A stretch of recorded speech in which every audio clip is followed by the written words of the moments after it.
Hello, Venture Brother fans. This is Mathadar. Some of you guys may have seen my channel, etc. I've been following the Very Venture podcast for quite some time now, and I like what they're doing. I haven't seen it posted yet, but it's only been about 3 days since the episode came out about Every Which Way But Zeus, the newest episode of the new season, or 4.2, whatever you want to call it, of the Venture Brothers.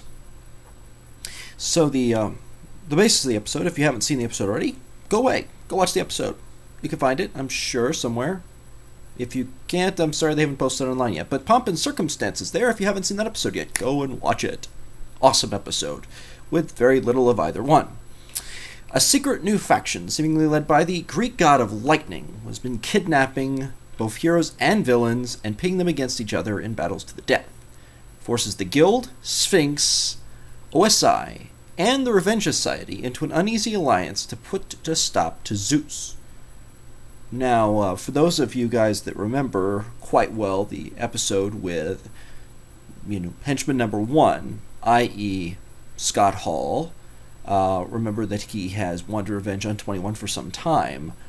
Not surprisingly, he finally comes up with this idea to come and get them, and it's just as crazy as he was in that episode. Well, anyway, so we start out seeing Billy Quizboy and Pete White get kidnapped by Zeus, what appears to be Zeus, with an obvious voice. If you heard the voice, you'd recognize immediately. Wait, that's Desmond's voice. So maybe it's just the same voice actor. Sometimes we have a few characters in the show that sound very similar. Kind of works that way when you only have enough voice actors to count on 2 hands max, and usually 1 hand for most episodes. Anyway, so kidnaps a bunch of scientists and others. So it's not just scientists he kidnaps, though. He kidnaps a bunch of second fiddles. Not the main guys, but the seconds, the henchmen, the assistants. Like he captured Billy Quizboy and Pete White, but he didn't capture Dr. Venture. He captured Shore Leave, who was the assistant of Brock, but he didn't capture Brock. He basically a bunch of the minions and other people that really didn't get as much recognition as they deserved for their accomplishments.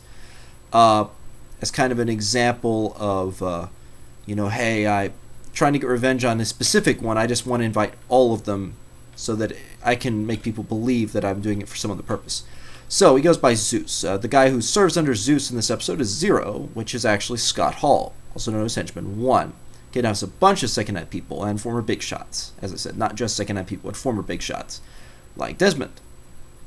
So he specifically convinced Desmond that they were getting a big get-together to celebrate those who were minions and lesser-known, people that give the recognition they deserve, which is, of course, a lie, but he goes along with it. He's Desmond. He's a little bit more gullible, as we like to say. Well, everyone is freaking out over it. Dr. Venture feels that he is a target. He put the boys in as a target because of the fact he is a target. And he seems kind of upset over the fact enough that he puts himself out in front of the house with a blindfold on so that it makes it even easier if they want to come and take him away. Anyway, everyone gets together. The Guild, Sphinx, OSI, Revenge Society, etc. all show up to have this big meeting to talk about what they should do with, Tracer, of course, running the helm. Everyone is strip-searched and stripped of their weaponry, and one of the more amusing things is the abilities inhibitor that the Revenge Society uses in order to control their own guys that show up, and specifically the Revenge Society guys that show up. Well, anyway, so, switching before that, we, of course, had Brock and his mournful tits conversation, and we had Ghost Robot, who was with U.S. Steel, according to what was said in the arena, tried to work with 21, basically saying, stab me in the chest, I'm a ghost living in the head of a robot, stab me in the chest, and I'll fake my death, and then we'll take him together.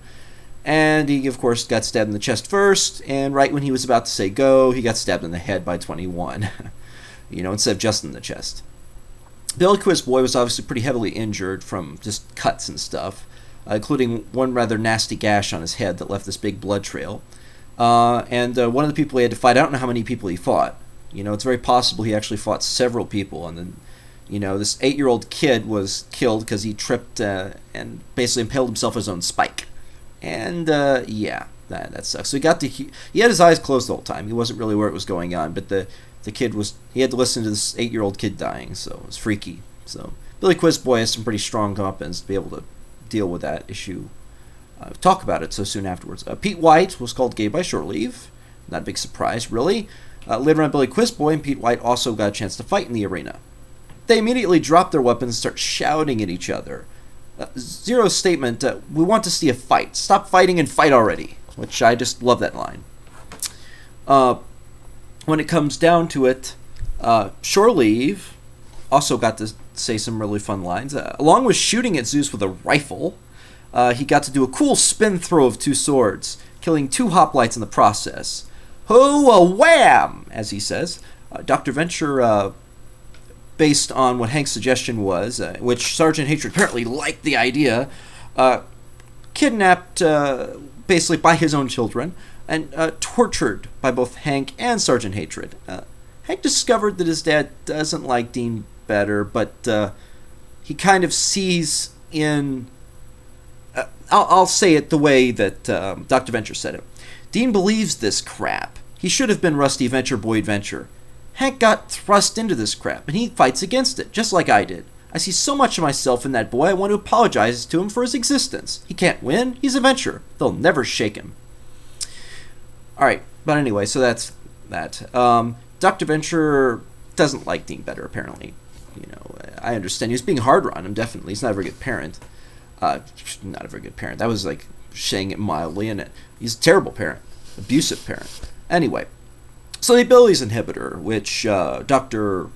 Incorrigible, or whatever he's going by now, Dr. Impossible, now Villain Impossible, along with several others, including Iron Hand, I think his name was, the full-body iron guy, show up. I think he was based on Cinderblock from DC Comics, but I may be mistaken.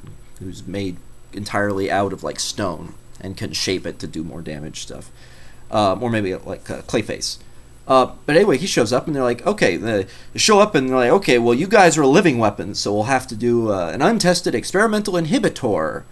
And, like, untested? Yes, well, live with it. This is how we do things on the evil side. Side effects may include nausea, headaches, insomnia, constipation, oily discharges, severe deja vu, stiffness in joints, blurred vision or temporary blindness, loss of life, diarrhea, thrombosis, and rectal bleeding.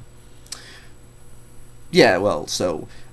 Phantom Limb immediately jumps up like, yeah, you could do it, but you'll have to get my shot in my derriere because, you know, my arms are resistant to that kind of thing. It's like, okay, well, shot, nice try. Huge spikes. They're wonderful and frightening, and they go into the sides of your neck. They replace all your blood. You get your blood back at the end of the summit, unless the loss of life thing happens. Then we'll send your next of kin a big jug of blood and a nice card. A very nice card, pardon me.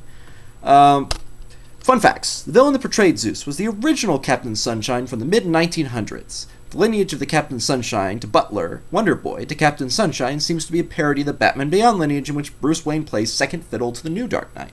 Which, if anyone saw the Bruce, you know, that's the Bruce Tim verse, as we like to call it. The leader of the Strange Faction is Scott Hall, ex-henchman number 1, already mentioned. And the way that Captain Sunshine was holding, the new Captain Sunshine was holding the original, reminded me of the cover of Death in the Family with Batman holding the dead Jason Todd after he'd been killed by the Riddler. Jason Todd, of course, that Robin. And then the end was like a Coca-Cola commercial with less singing and General Traster shooting a couple people that were just looking on, showing part of his insanity. Otherwise, it was an awesome episode. I really enjoyed it. And if you want any, you know, screenshots, etc., I'm going to post those up real quick. I'm going to show you on my computer screen because it is so much easier.